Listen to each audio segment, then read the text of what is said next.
Welcome to Scrunchy Time. I'm Nicole Hegstead, your fertility advocate. After 6 years of infertility and 3 miscarriages, I decided that I needed to become the advocate for my own body. If you're exhausted from struggling to get pregnant and want to know more about how I can help, check out my website at www.nicolehegstead.com. And I'm Bee Wild, speaking up for children in a world where mental and physical health of the next generation is being disregarded. I'm here to dish out the tough love truths that we need to wake up to as parents and Christians. If you're fed up with mixed opinions and ready to advocate for your own child, check out my website at www.thebewildlife.com. Put your hair up and pay attention while we discuss today's hottest topics concerning female hormones and healthy kiddos. We aren't silky. We aren't crunchy. We're scrunchy. Thank you for listening to today's podcast. If you want to hear more, hit that subscribe button. And a special thank you to those who make this financially possible. To support this podcast, please follow the link in our description. Hello, and welcome back to Scrunchy Time. So today we're going to talk a little bit about hormones and infertility, not so much miscarriages, but mostly just infertility and hormones. So I'm going to delve right into that. I'm not going to even give an intro. We'll just start talking. There are 2 reasons for infertility: a physical problem where you need surgery, or a hormone imbalance where something is off, and that can throw off your eggs from maturing to your ovulation to when you have your period to a whole bunch of other things that disrupts your cycle when your hormones are off. So a physical thing that would need surgery could be something like scar tissue in your fallopian tubes, which can obstruct your fallopian tubes and not allow an egg to exit. Could be something like an ectopic pregnancy that's happened where you've had to have your ovaries removed, or even it never was dealt with and there's a problem. It can really be scar tissue anywhere in your womb, your cervix, uterus, anything like that. So a physical problem would be anything like that, where it's physically your body has either formed or there's been damage to it that makes it impossible for you to get pregnant, or very, very difficult for you to get pregnant.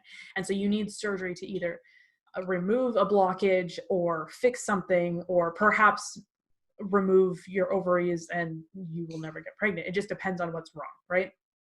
Sometimes it's not actually fixable. It's just something that you'll still need surgery for to correct the massive amounts of pain that you're going through, but it's a problem.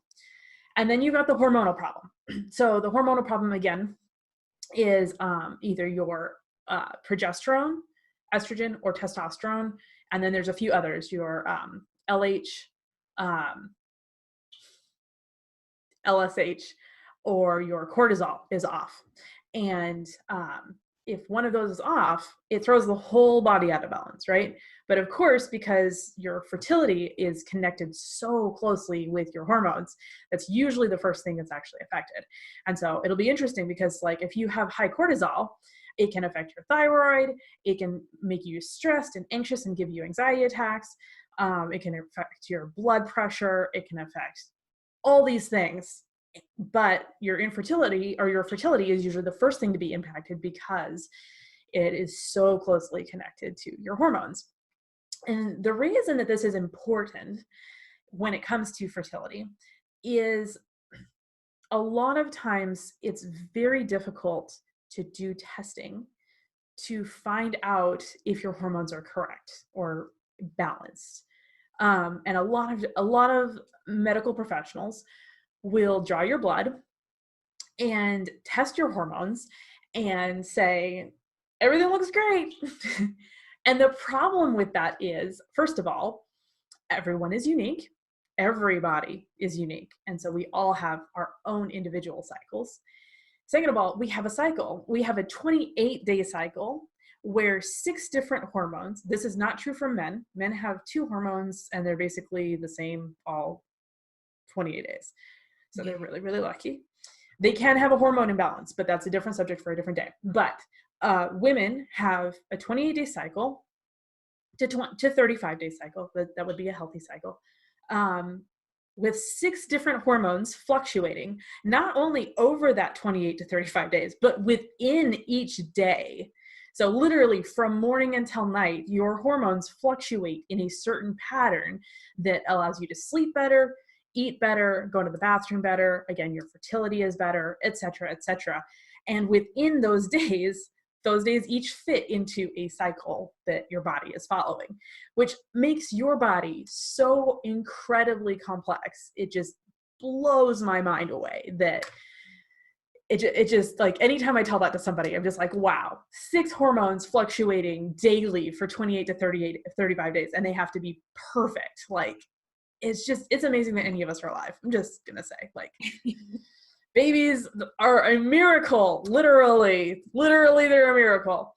And so the problem is when a medical professional draws your blood, sends it into the lab, and they say, well, your testosterone is within normal limits, your estrogen is within normal limits, and your progesterone is within normal limits. Well, first of all, what day in my cycle did you draw my blood? Which they'll ask, like, when was your period, that kind of thing. But at what time of day did you draw my blood? And if my hormones were correct on this day, were they correct on the next day? And what about the next day? And what about the day after that? And we can do that for 28 days, right? And so our hormones, like, they have to be balanced for all 28 of those days in order for your cycle to work, because they are necessary for the maturing of the egg, the ovulation of the egg, the shedding of the uterine lining and the egg, all the things. Like, it's all necessary in order for it to happen correctly. And so if any of it's off, that's where infertility comes from. And so a lot of times you have what we call unexplained infertility. That's a hormone imbalance, because the doctors cannot figure out what's going on. There's only 2 things that can cause it. If it's not physical, then it's hormonal, right? That's the only other answer. And so it has to be a hormone imbalance. That has to be the answer. There is a form of testing that I do encourage. It's on the expensive side, but if you really, really want to do hormone testing, it's called Dutch testing. They're based out of Portland, Oregon. And you have to find a doctor that works with them in order to interpret the results and all of that. And so it's tricky. There's a whole thing. And because all of my clients are long distance and online, I don't actually have like resources for that. You could probably go to the Dutch testing website and look for doctors in your area if you wanted to do that. But I have a simpler way of figuring it out. Before I do an introduction call with any client, I have a spreadsheet with a list of symptoms, and you go through and you check off any symptoms you have. Because going back to the last, 3 or 4 weeks where we've talked repeatedly about listening to our bodies talk to us. And so we have symptoms. I promised Bridget I wouldn't talk about that again today. Now look, it's coming up. When your body has a hormone imbalance, when your body has cancer, when your body has any malfunctioning, it has symptoms, because it's telling you this is a problem, right? Like, we have a fever because there's a virus in our bodies that it's trying to kill. That's a symptom of the virus. And if we lower the fever, then our body's like, oh crap, how are we going to deal with this virus now, right? Like, that's a problem. So we have to not fight the symptom, we have to fight what is going on. So if you have, what's a good one? Painful sex. That's a really big problem hormonally, honestly. It's a huge sign of endometriosis. And a lot of women are not diagnosed with endometriosis because the 2 things that are huge symptoms of endometriosis are painful sex and basically symptoms of irritable bowel syndrome. And doctors are too embarrassed to ask, do you have painful sex? And so women get diagnosed with irritable bowel syndrome when they actually have endometriosis.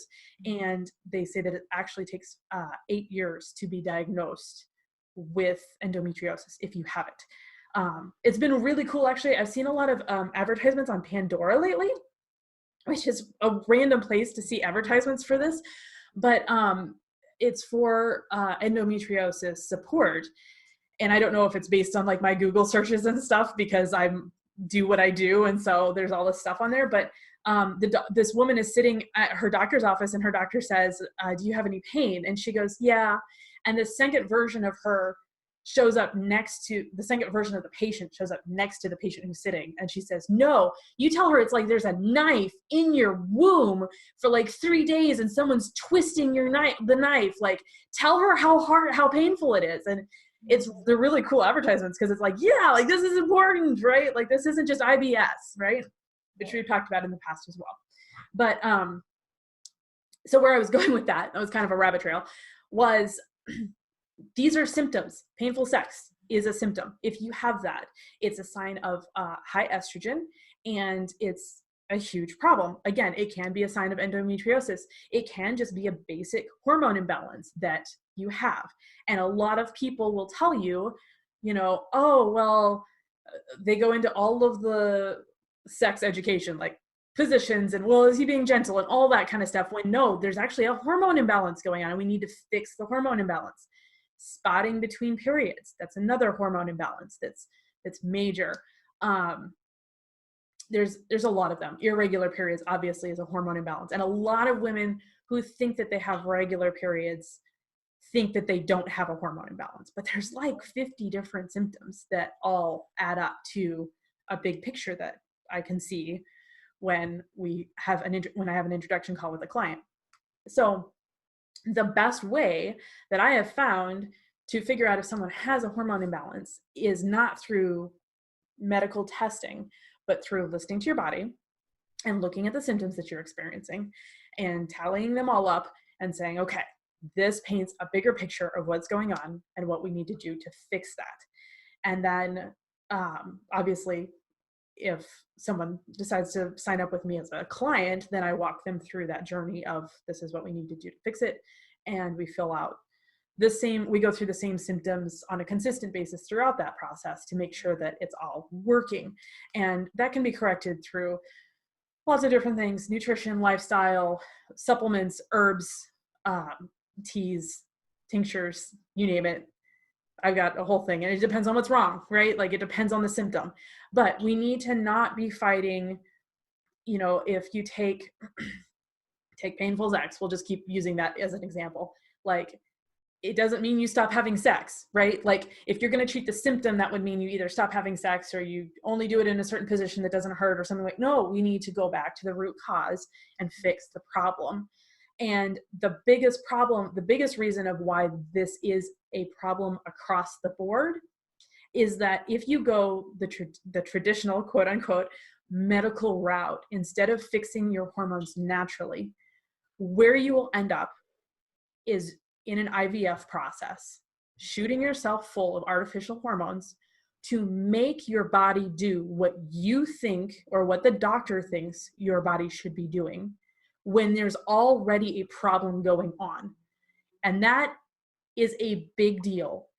It doesn't sound like a big deal, but it's a huge deal. This is essentially the same as having a stomach bug where you're throwing up and have diarrhea and all the things, and going to the doctor and the doctor saying, oh, well, we'll just shoot you full of vitamin D because vitamin D fights colds. Literally, artificial vitamin D. That's what we'll shoot you full of. Like, it's not even fixing the problem. It has nothing to do with what's going on. You might feel a little bit better because you're full of vitamin D and it's the sunshine happy drug, right? But like, it has nothing to do with what's going on. You're going to go home and keep throwing up.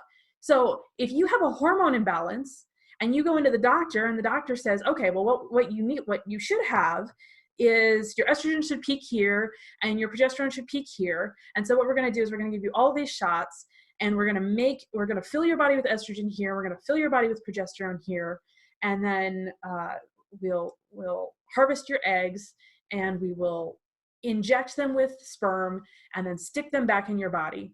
Guess what? At the end of it, even if you feel better, even if you have a baby, you still have a hormone imbalance because you never fixed that to begin with.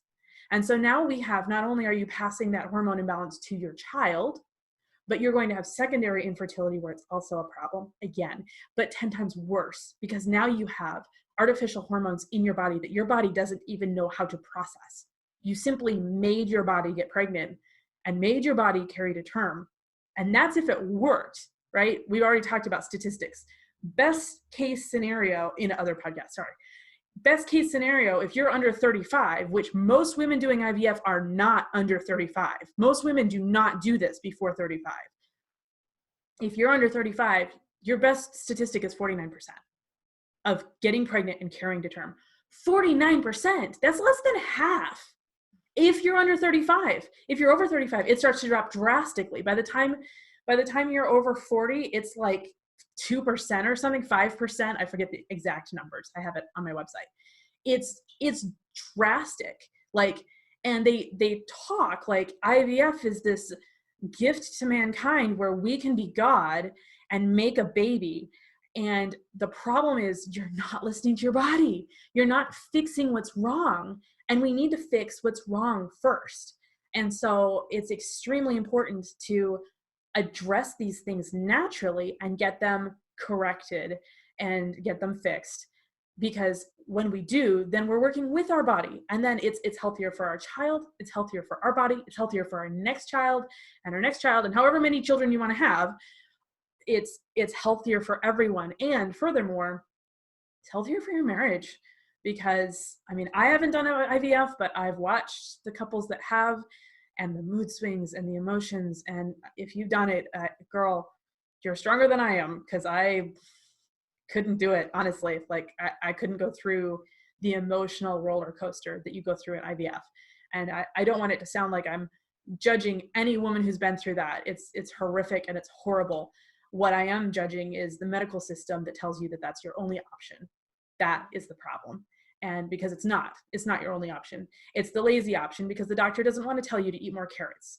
And the doctor gets paid a large amount of money to give you a shot over giving you carrots. So I'm not saying carrots would work. I'm just saying as an example, because carrots are apparently my example of all things healthy. Pretty sure I used that in a past podcast where I just talked about carrots like all the time. So like carrots is now the thing for me. Anyway, doctors don't get paid for telling you to eat carrots. Think about that. A doctor does not get paid to tell you to go home and eat kale. You go home and eat kale. They never see you again because you get better. How does that equate? And you look at the financial situation of our insurance problem in America, of our medical problem in America. America, for being quote unquote the most civilized country in the world, we pay more in healthcare, not as far as insurance goes, but to the medical system than any other country in the world. In 2017, I believe, there's a graph on the internet. If you type in mother's deaths during birth or for pregnancy complications, every other country in the world dropped from like 5 to 2. So like India, England, France, they all dropped from like 9 deaths in their entire country to like 2 deaths in their entire country. America went from like 11 to 17. For being supposedly, again, the most civilized country, the most up-to-date, the most free, the most whatever you want to say America is, because we're all very patriotic, and I'm not trying to be anti-patriotic. For being what we are medically behind the rest of the world. And so why on earth would you take your body to a doctor or a medical system who is, according to factual scientific evidence, killing women at a much higher rate than any other country in the world for what you're having problems with, and say, do what you will with me, shoot me up? Like, it doesn't work that way. It doesn't work that way. And so we need to be fixing what's going on in our bodies naturally. And it's, you can tell I'm on my soapbox. Bridget has not spoken once. So this is my thing. Like, we need to fix this naturally, because once we step off that road and we start down the drug-induced road, like, there's everything I've talked about. There's so much more. There's the fact that you're producing life and what comes after that. How many embryos are going to live? How many embryos are going to implant? If you get 12 embryos, like they don't put all 12 back in, because what if all 12 embryos implant and then you got 12 babies, and like that's not healthy for anyone. So then they freeze half of them and you have your baby and you only wanted one. What do you do with the other 6? And you can sit here and you can say all you want, well, I would, implant, I would do the surgery and have each of those put inside, so that way, or transferred, that's the correct term. I'd have each of them transferred so that way they would implant and we would have six more kids. But once you've paid the medical bills, once you have your baby, are you really going to go pay $15,000 more to have another baby transferred? Because there's a lot of babies sitting in frozen lockers right now, just frozen in time. And that's a big deal. It's a huge deal. As far as adoption, you're going to give it to somebody else and have them raise your baby? Because that's your and your husband's baby. Would you give up your kid for adoption? Like there's so many other things. That's our entirely new podcast subjects. And so again, I'm not judging anyone who's done this. I'm not judging anyone who chooses to do it. What I'm saying is that there's long-lasting consequences to these decisions, and there are simpler answers that you're not being told. And that is the part that I want to get out. If I sit here and I say, there are natural ways to heal your hormone imbalance, and the doctor sits across from you and says, we can do IVF, and you know both sides of those stories, then you go make the choice for yourself, because it's you and your husband, and it's your choice, and it's your body, and you do whatever you want to do. It's on you at that point. But it's my mission to make sure that you know that there are other options that you're not being told about. And that's the part that's the most important to me. So if you have infertility problems, you either have a physical problem that can be surgically corrected, and maybe not fix your infertility, but a physical problem that's causing it, or you have a hormone imbalance, or the problem is with your husband, and that's a totally different issue. Won't even go there today. So if you have a hormone imbalance, the best way to correct it is naturally, every single time. And that is whether the doctor has actually diagnosed you with it or whether he hasn't. If he's diagnosed you with it and he says, oh yeah, you have high estrogen, we need to bring that down, he's just going to give you more progesterone. He's just going to give you progesterone shots. And I can guarantee you that if you have a high cortisol problem, which he's not going to test you for because they don't even look for that, you will not absorb the progesterone. It will build up in your body and it will cause you depression. So then you'll just be infertile and depressed. Like, those already go hand in hand. So let's not exasperate that problem, right? Like, that just makes no sense. So the biggest thing I do like to say to people if they ask me, like, how do I know if I have a physical problem versus a hormone problem, is most people who are coming to me have already seen a doctor. And that's the first thing that the doctor checks for. So if you have not seen a doctor, go see a doctor. If he tells you, oh, there's nothing physically wrong, then come see me or listen to him and hear him out and then come check me out. Like, whatever you want to do. But there are other answers if he pulls out a shot and says, all right, this is where we're going next. And they might not give you a choice. That's the other issue. They might not say, do you want to do this? They might say, this is the next step. And a lot of times that's how they present it is, this is the next step. You want to do the next step, don't you? Well, of course you do, because you want a baby. So you end up 6 months in with 3 different IVF cycles going, how did I get here? I'm an emotional wreck. I'm in debt to the hospital for $50,000 and still no baby. That's not right, and it's not okay on any level. Okay. Did you want to say anything? No, you definitely, no. That Okay. was amazing. Like, I even learned some more stuff from what you were saying. So no, I think that's pretty much it. Cool. I know from personal testimony, and going through your hormone balancing chart, I've used it before for postpartum and it was spot on. You corrected my hormones within a month, and by taking the correct supplements and eating right.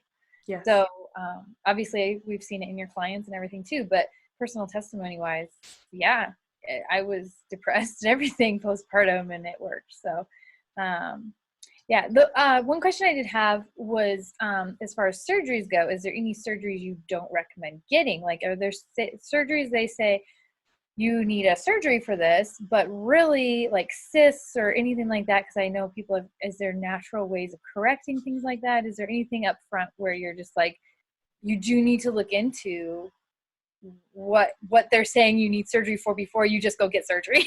That's a really good question.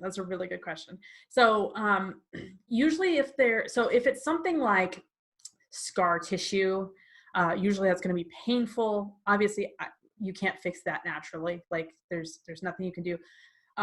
Possibly a yoni pearl could help with a detox, but like not up in your uterus cervix area. So like that, yeah, no, that do surgery for that. Anything like an ectopic pregnancy, obviously that's life-threatening, even more fertility threatening, because if they have to take the one ovary and fallopian tube, like you don't want it to get so bad that it takes the other, like you will die if you don't have that removed from an ectopic pregnancy. Like, end of story. For anyone who doesn't know what an ectopic pregnancy is, where the egg didn't make it fully out of the fallopian tube and the sperm implanted in the egg, and so the baby is actually growing in your fallopian tube. It's extremely painful. You will know within like 2 weeks past your missed period. Like it's really, like it's painful because those fallopian tubes are teeny and the baby's growing, and like, oh man, it's horrible. And so they do surgery. They remove the fallopian tube, and I hadn't even thought of it till just now, but basically the baby, like they would, it would be essentially an abortion at that point. Yeah. But I was threatened with it with Fritz. So yes. Yeah. But yeah, like there's no other, like you will die if you don't have it done. And the baby will die. So like it would be, actually, I guess that would be the one time where I'd be like, yeah, take the baby out, like there's no other option. But and usually the baby isn't viable anyway because it's not developing properly. Like there's a lot of things that go into that, which makes total sense. Yes. As far as cysts go, the problem with cysts, and there's a whole lot here with PCOS and things like that. There's a lot of different types of cysts. Actually, let me speak on endometriosis real quick. So endometriosis is where the cells that grow on the inside of your uterus once a month to build up your uterine lining, they grow on the outside of your uterus. That is another extremely painful illness. And I do not work with clients who have endometriosis. I have a resource of another woman who I trust completely with it. She and I went through the same exact hormone apprenticeship, and she decided to specialize in endometriosis, and I decided to specialize more on the PCOS progesterone side. And so I refer all my clients to her if they have endometriosis. So I would say get surgery for it, but I really don't know enough about it to be like, oh yeah, no, that's right or wrong or whatever. Like if that's something that you have and you're interested, you can reach out to me if you want, or on my under my programs tab on my website, NicoleHegsted.com, there's other resources, and actually Bridget's on there too. But you'll find Sarah is her name, and she's under there as far as a reference for endometriosis. But like PCOS with cysts and things like that, there are some natural cures to fix them. The problem with having, like, it really depends on what's going on, and it's a case-by-case situation. Some women need to have those cysts removed. Sometimes they're not actually cysts. Sometimes they just say they're cystic. So there's a lot that goes into play there. And I have a firm belief that PCOS is just a hormone imbalance that can be fixed by the things that I do with my clients. And so the biggest problem with having surgery to remove those cysts is, number one, you're not correcting the PCOS, and number two, those cysts will just come back. And so I guess in a way I kind of, sorry, what was that? Now you have the risk of scar tissue as well. Exactly. Yes, absolutely. So I do have a couple natural remedies for cysts that I have friends who have actually done them, who had PCOS. They had a surgery scheduled and they did them. And then they went back in and the doctor was like, they are gone. Like, we can cancel your surgery. So I don't guarantee that they all work that amazingly. Like, it's just been personal testimony and it's not going to hurt anything kind of thing. So it's like, well, might as well give it a shot. But it's extremely possible that I would recommend just flying off the cuff, get the cysts removed, and then let's work on naturally fixing your hormones. That way they don't come back. But it really depends on a case-by-case situation. And if a doctor is, honestly, I am not a medical professional, right? So if a doctor is telling you you need a surgery, I'm not going to sit here and tell you don't do a surgery, don't take that medication. I might say, well, you could also take this for that, or take it along with that. But again, it's up to you. I am not going to tell you, don't do what the doctor is prescribing for you, right? Like, I can't do that. So it really just depends on a case-by-case situation. That's a really long way to say that. But it's good to know you have options. That's the whole point to this, is that, you know, there are other options. So just make sure you're doing your research always. Absolutely. No one has your best interests in mind like you do. Your Absolutely. doctor does not have your best interests in mind. So And you have to be your own advocate. No one knows the whole story like you do. Like, let's be honest, medical care goes a lot more beyond, let's cut you open and remove this. It goes into your family past, your husband's family past, what's going on in your life financially, emotionally, mentally, spiritually. It goes into your next door neighbors. I mean, it goes into everything. Like, we are shaped by the world around us. And the decision that you need to make for your body is going to be completely unique to the decision I need to make for my body. And that's why I do one-on-one coaching, is because you can't preach an answer like, this is what works for you. We have to sit down and look at your life and say, what does your body need? And that's what's important. Which, I mean, is kind of a good opportunity to note that doctors aren't taught medicine. They are taught what to prescribe, what to do. No doctor truly knows anatomy or nutrition or how it responds to the body or anything like that. They are simply there to say, here you go, and your 15-minute appointment that you waited an hour and a half for. And that's what's the beauty of one-on-one coaching too, is that you give your time to your client. Yes. And you make sure that you go over as much as you can, the history, you let them talk. I've even, you just letting them vent, you let me vent, I know this, like you handle the whole life package. And that's obviously going to affect us. We know that. We know stress affects us. We know all of it. And your doctor doesn't do that. Right. They don't have time. They got 5 minutes. That's all. So yeah, no. Yeah, absolutely. Awesome. Well, great. Like, that was really good. Thank you. So much information and helpful. So cool. Well, thank you for listening to me climb on my soapbox. I will step down now and we'll let you go. And we'll see you back in a couple weeks. All right. Bye. Bye. Thank you for listening to today's podcast. If you want to hear more, hit that subscribe button. And a special thank you to those who make this financially possible. To support this podcast, please follow the link in our description. To learn more about one-on-one coaching, books, and other resources, check me out at www.nicolehagstead.com. And check me out at thebewildlife.com. Our intro and exit music is titled Happy Song by Pachyderm. The song is licensed under an Attribution Share Alike license.